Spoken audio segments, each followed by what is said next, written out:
శక్తిని తగ్గించి అమెరికా శక్తిని అడ్డుకోవాలంటే బ్రిక్స్ దేశాల ఐక్యత మరింత పెరగాలని ఆర్థిక మేధావి జిమ్ ఓనీల్ అభిప్రాయపడ్డారు. ప్రస్తుతం అగ్రరాజ్యంగా వెలుగొందుతున్న అమెరికా తన డాలర్ శక్తితో స్వలాభం కోసం ఇతర దేశాలను అనగదొక్కేందుకు ప్రయత్నిస్తుంది.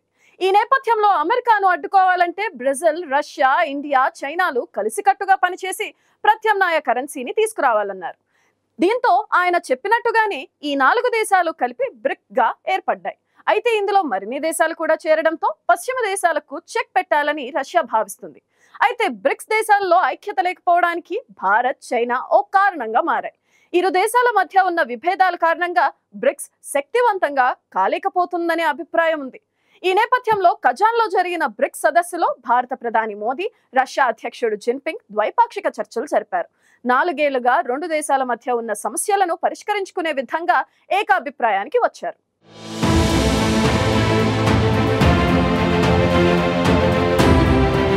రష్యాలోని కజాన్లో జరిగిన బ్రిక్స్ సదస్సులో కీలక పరిణామం చోటు చేసుకుంది. దాదాపు 5 ఏళ్ల తర్వాత భారత ప్రధాని నరేంద్ర మోదీ, చైనా అధ్యక్షుడు జిన్పింగ్ల మధ్య తొలిసారిగా ద్వైపాక్షిక చర్చలు జరిగాయి. ఈ మేరకు ప్రాంతీయ, అంతర్జాతీయ అంశాలపై ఈ ఇద్దరు దిగ్గజ నేతలు చర్చలు చేశారు. భారత్, చైనా సంబంధాలు అనేవి కేవలం 2 దేశాలకే కాదు, ప్రపంచ శాంతికి, స్థిరత్వానికి ప్రధానమని భావిస్తున్నట్లు ప్రధాని మోదీ వెల్లడించారు. పరస్పరం ఇరు దేశాల మధ్య గౌరవం, విశ్వాసం 2 దేశాల సంబంధాలకు ప్రతీకగా నిలవాలని ఆకాంక్షించారు. 4 ఏళ్లుగా సరిహద్దుల్లో నెలకొన్న సమస్యలపైన ఏకాభిప్రాయాలను వ్యక్తం చేసినట్లు తెలిపారు. ఇండియా, చైనా అధికారికంగా 5 ఏళ్ల తర్వాత సమావేశమయ్యాం.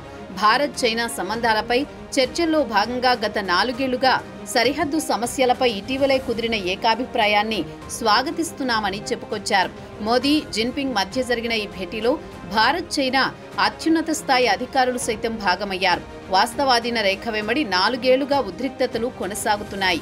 ఈ మధ్య కాలంలో చర్చల్లో భాగంగా వీటిని ఉద్వాసన పలుకుతూ కీలక గస్తీ ఒప్పందం కుదిరింది. ఈ నేపథ్యంలో మోదీ, జిన్పింగ్ భేటీకి ప్రాధాన్యత ఏర్పడింది. నవంబర్లో 2022లో ఇండోనేషియాలో జరిగిన G20 భేటీలో మోదీ, జిన్పింగ్ పాల్గొన్నారు. అనంతరం ఓ విందులోనూ కలిసి మాట్లాడుకున్నారు. ఇప్పుడు తాజాగా రష్యా వేదికగా మరోసారి కలిసిన మోదీ, జిన్పింగ్ ద్వైపాక్షిక చర్చలు జరిపారు.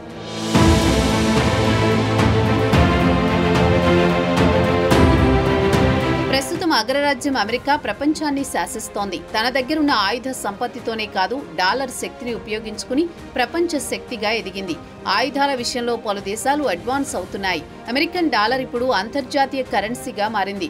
ప్రపంచంలోని అన్ని దేశాలు ఇతర దేశాలతో వ్యాపారం కోసం అమెరికన్ డాలర్ ద్వారానే వాణిజ్యం సాగిస్తున్నాయి. కానీ తన డాలర్ శక్తిని స్వలాభం కోసం, ఇతర దేశాలను అణగదొక్కడం కోసం అమెరికా ఉపయోగిస్తోంది. దీంతో అమెరికన్ డాలర్కు ప్రత్యామ్నాయ శక్తిగా మరో అంతర్జాతీయ కరెన్సీ తీసుకురావాలని 2001లో ప్రముఖ గోల్డ్మన్ సాక్స్ అంతర్జాతీయ ఫైనాన్స్ సంస్థకు చెందిన ఆర్థిక మేధావి జిమ్ ఓనీల్ అభిప్రాయపడ్డారు. ఆ ప్రత్యామ్నాయ శక్తిని రూపొందించడంలో రష్యా, చైనా, ఇండియా, బ్రెజిల్ లాంటి దేశాలు కలిసి పనిచేస్తేనే సాధ్యమవుతుందని ఆయన అంచనా వేశారు. ఆయనే brick, Brazil, Russia, India, China పదానికి రూపకర్త. కాలక్రమంలో ఈ ఐడియా నిజమైంది. రష్యా, చైనా దేశాలు కలిసి బ్రెజిల్, ఇండియాతో జతకట్టాయి. అయితే అమెరికా డాలర్కు పోటీగా మరో అంతర్జాతీయ కరెన్సీ తీసుకురావాలంటే బ్రిక్స్ దేశాల మధ్య ఎంతో సహకారం ఉండాలి.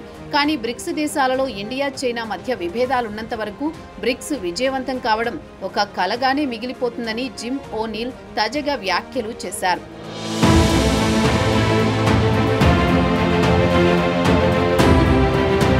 రష్యా ఉక్రెయిన్ యుద్ధం కారణంగా రష్యాను ఏకాకి చేయాలని అమెరికా, బ్రిటన్, జర్మనీ, ఫ్రాన్స్ లాంటి పశ్చిమ దేశాలు ప్రయత్నిస్తున్న తరుణంలో రష్యా అధ్యక్షుడు పుతిన్ మాత్రం బ్రిక్స్ దేశాల ఐక్యతతో వారికి సమాధానం చెప్పాలని ప్రయత్నిస్తున్నారు.